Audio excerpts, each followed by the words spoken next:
Well, hopefully last but not least, it is my pleasure to be here as well. Thank you, Alice, for putting together this panel and for your vision to open the Alaska House. My part of the presentation is actually going to take us back beyond oil and gas and take us to the people who produced the art fabulous art that you see around this room. These are works of art by Alaska Native people. And I saw the show of hands that there are a lot of folks here who have not been to Alaska. So perhaps even the term Alaska Native is not something you're familiar with. But it is the term we use in Alaska to describe Alaska's people, indigenous people. And they are a diverse group. In the lower 48, the indigenous people are American Indian, but in Alaska, not all Alaska Natives are Indian. In fact, we have a large segment of our population who are Inuit, which is the term that, in Alaska, we still use the term Eskimo. In many parts of the world, that term is not looked at as being politically correct anymore, and the more correct term is Inuit. And so we do have both Inuit people and Indian people in Alaska, and together they are termed Alaska Natives with a capital N. On the slide behind me, you can see the grouping that Alaska Native people themselves have put themselves into. We established the Alaska Native Heritage Center a number of years ago and actually challenged Native leaders to decide what is their groupings, and these are the groupings that they have come up with. There are other ways to do it. The Smithsonian is about ready to open an Arctic Studies Center where they group Alaska Native people into 7 different groups. But this is the one that the Heritage Center chooses, and so this is the one I use, which basically have the Inupiat people and the Siberian Yupik on the north, and the Yupik and Chupik people in the west, out the Aleutian chain, the Aleut and the Alutiiq people down in the Panhandle region of Alaska, the Tsimshian, Haida, and Tlingit people and Eyak people. They're also a group of Athabascan Indians. And of course, where I'm from in Anchorage is where the traditional territory of the Dena'ina, also an Athabascan group in south central Alaska. So that's what we mean by Alaska Native people. Thank you, Fran. One more. Thank you. And you have heard the term Alaska Native Corporation. In fact, Fran showed you a slide of the corporations. Corporations were legislatively created entities from the passage of the Alaska Native Claims Settlement Act. And we have also heard tonight talk about some things that happened that actually led to the settlement with Alaska Natives. David talked about the purchase of Alaska from Russia. In that purchase, there was no extinguishment of Aboriginal title. Very, very key. We also heard from Fran and Senator Stevens about the Alaska state and this 50-year celebration of statehood.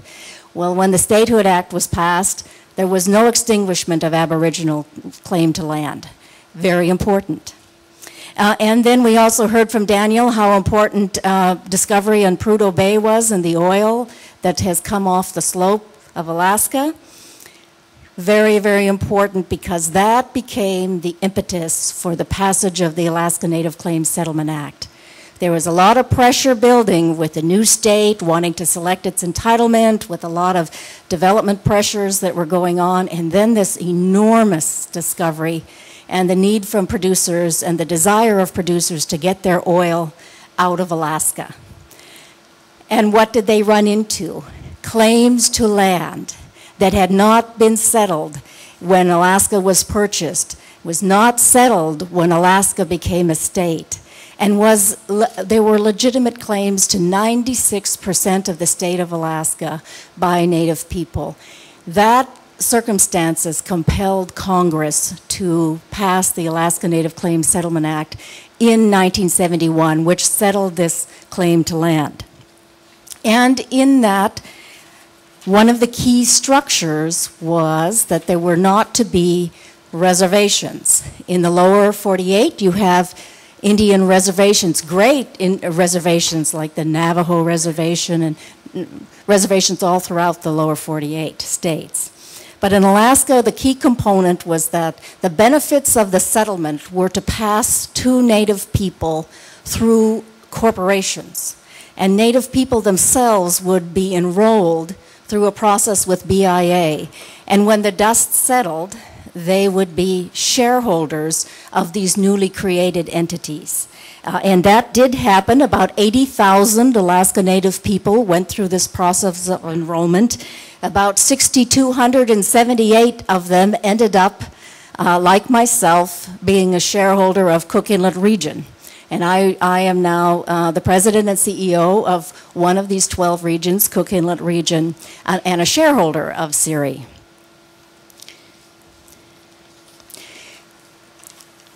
What I would like to impart tonight with you is the fact that if you look at Alaska Native corporations and you look beyond their, if you look beyond oil and gas, let's just presume for a minute that we are beyond oil and gas, then you have a situation of what? And years ago, an oil and gas executive looked as the Claims Act was being passed and said, this structure where you're going to have Native people owning corporations, ultimately in the end will be the economic powerhouse for the state of Alaska, and maybe even more important than the oil industry. Now, we are nowhere near that. Clearly, oil and the production of resources out of Alaska continue to be very, very important.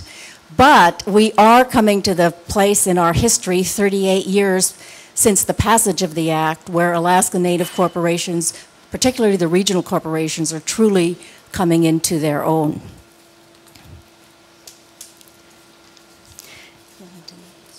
Yeah, just to the next one. Yeah. Fran's helping me, thanks. So here is what I would like to impart. We have heard about the traditional business model in Alaska, and we will live it into the future.